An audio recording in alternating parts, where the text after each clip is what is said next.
I've been working on this for like 15 years. One of these years I'm going to get a good children's sermon on the Trinity. It might take me another 15 years though. So, for the next few weeks, we are going to be talking about the Ten Commandments. And before we get into it, we need to kind of have just a few words about the Ten Commandments. Kind of make sure we're all on the same page. For starters, the Ten Commandments, depending on what your religious tradition is, what your background is, you might have the Ten Commandments numbered differently from someone else. So whether you are Jewish or Catholic or Lutheran or Protestant in the Reformed tradition, you enumerate the commandments in a different way.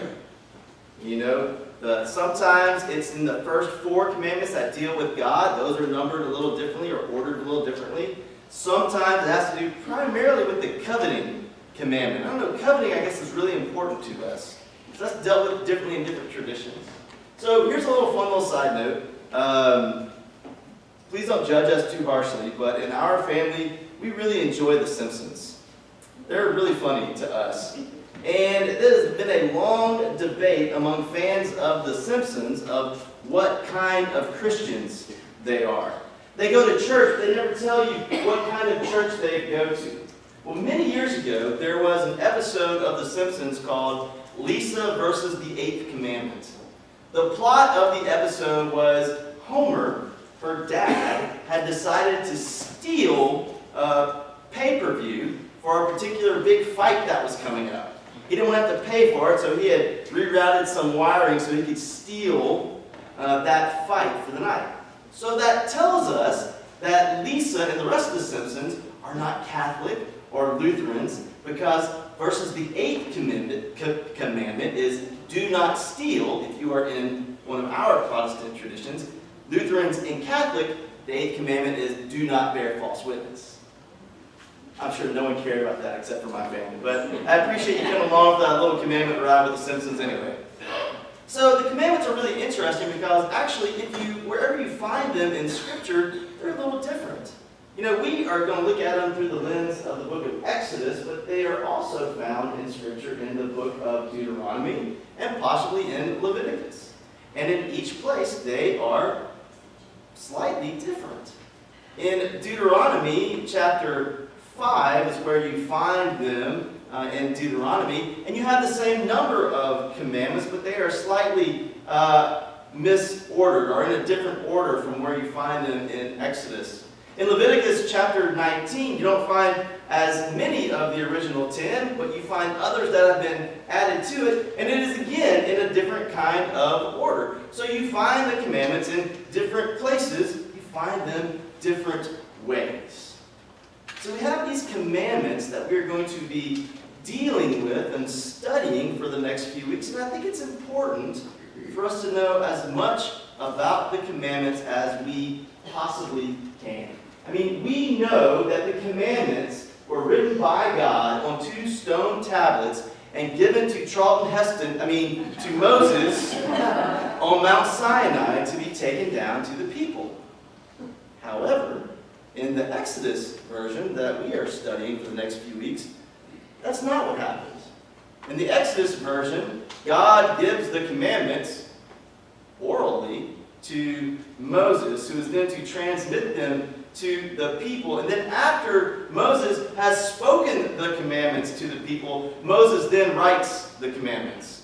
We're not told if he's writing that on stone or on papyri or some other kind of medium. We just know that Moses claims to write the commandments after they have been given to the people. It is in Deuteronomy that we find out that God's finger writes the commandments on the 2 stone tablets. Well, regardless, I think it's very helpful for us to try to envision the commandments on 2 stone tablets. Because if we can do that, then we can sort of separate them and categorize them. You can look at the first tablet with the first 4 commandments as those commandments that deal with how we relate to God. And then the second 6 commandments on the other tablet of how we relate to one another. So for the next few weeks, as we talk about the commandments, I think it is very important for us to keep all of this in mind, as well as some other information that we will be getting over the next few weeks. I know that is a lot to hold in our brains and to process, but I think it is very important for us to hold all of that together when we are talking about these words. Which, by the way, is what these are. These are the words of God, not the commandments. Now, chances are that as you are flipping through your Bible, you will see a subtitle of the section that says the 10 Commandments. But if you look closer, you will see that nowhere in your Bible are these called the 10 Commandments, except for in those subtitles. In fact, in the text that we read today, God said, "Hear these words. These are the words of God to the people." Words is different from commandments. In Hebrew, it's very different. They're two completely different words.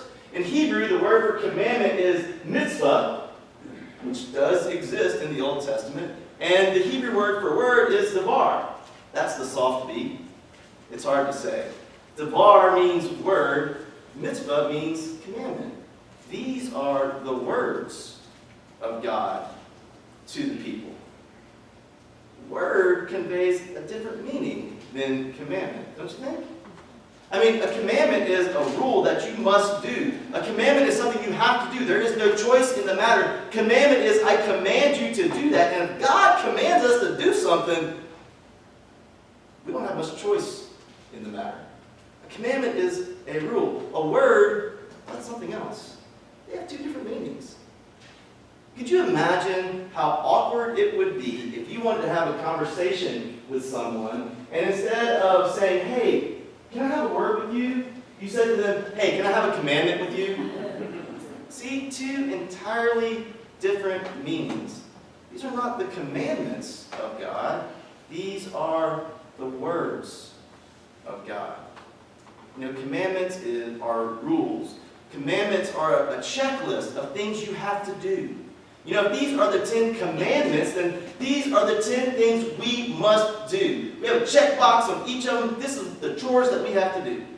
Now, in our home, we have a white dry erase board in our garage that lists the chores that have to be done before screen time or before devices can be enjoyed. You know, do these chores, and then you get the reward. In theory, that's how it's supposed to work. It doesn't always work that way.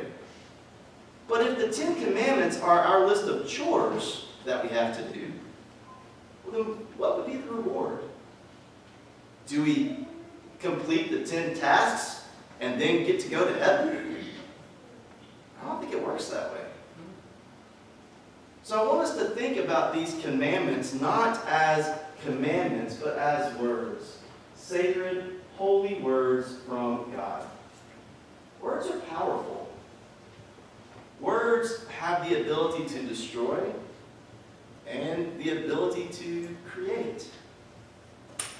Words carry a lot of power with them.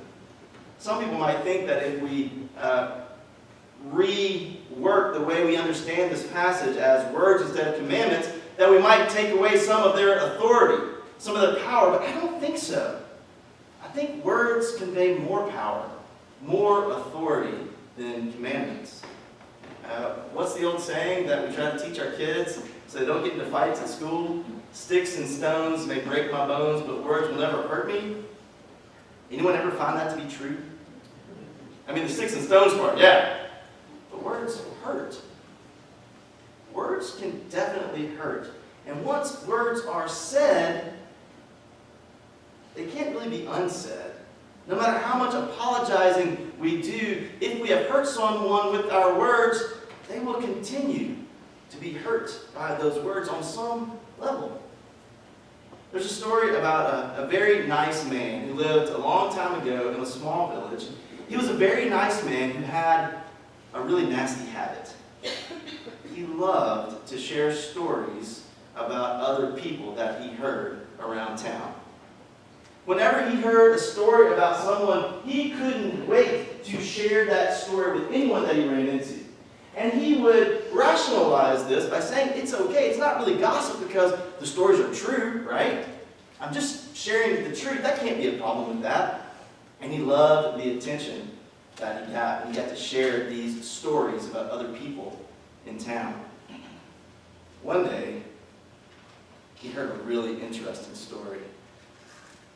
Really interesting story about a business owner in town. And he couldn't wait to share this interesting story. And so he goes out and he shares this interesting story about this business owner in town. And it spreads like wildfire because it's so interesting. It spreads so quickly and so powerfully that suddenly no one will do business with the business owner. The business owner is completely ruined. The business owner has to pack up and move to another town.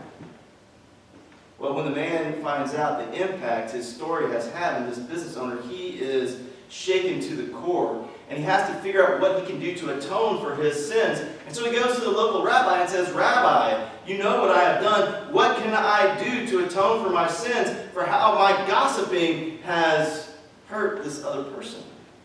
The rabbi says, "Go and get me a feather pillow." Okay.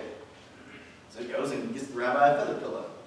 The rabbi takes a knife and takes a feather pillow and cuts open the feather pillow and hands the pillow back to the man, the nice man with the nasty habit, and says, "Go and take a feather from this pillow and put a feather on the doorstep of each person in the village and come back."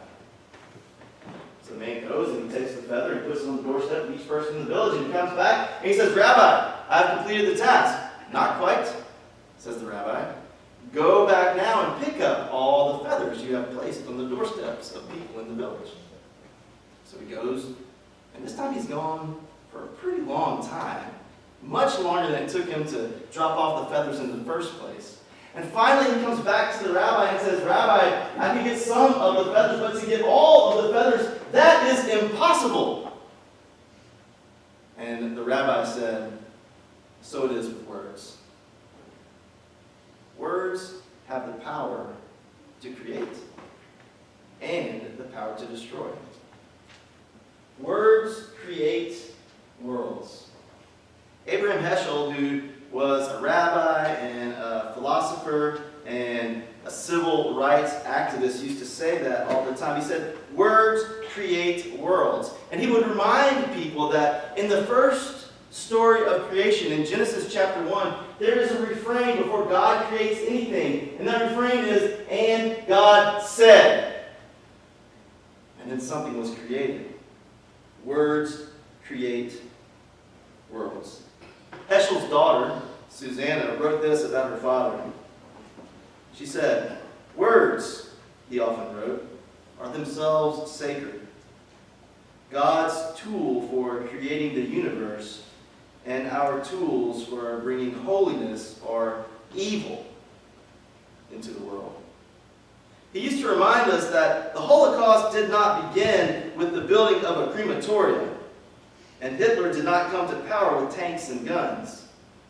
It all began with uttering evil words, with defamation, with language and propaganda. Words create worlds, he used to tell me when I was a child. They must be used very carefully. Some words, once having been uttered, gain eternity and can never be withdrawn.